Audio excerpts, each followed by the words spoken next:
இதுல இன்னொரு டவுட் என்னன்னா, எனக்கு பர்சனலா ஒரு டவுட்.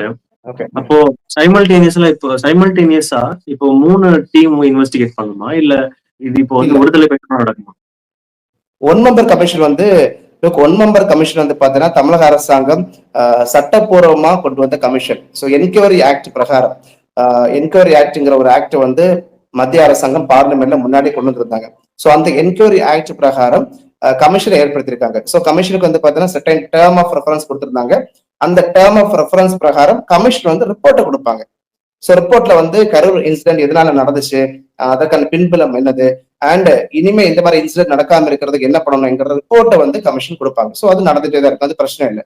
ஸோ இப்போதைக்கு வந்து இந்த இன்வெஸ்டிகேஷன் யாரு தப்பு பண்ணியிருக்காங்க, எதனால வந்து இந்த டெத் நடந்துச்சு, போலீஸ் ஆபீசர்ஸ் மிஸ்டேக் பண்ணிருக்காங்களா, ஆர் அட்மினிஸ்ட்ரேஷன்ல மிஸ்டேக் நடந்துச்சா, ஆர் விஜய் தரப்புல மிஸ்டேக் நடந்துச்சா, ஸோ இந்த மாதிரி எல்லாம் இன்வெஸ்டிகேஷன் பண்ணுவாங்க. இன்வெஸ்டிகேஷன் பண்ணும் போது அதற்கான முடிவுகள்ல ஸோ அவங்க வந்து ரிப்போர்ட் கொடுக்கும்போது, சிபிஐ ரிப்போர்ட் கொடுக்கும்போது யாரு தப்பு பண்ணிருக்காங்களோ அவங்க மேல ஆக்ஷன் எடுக்கப்படும்.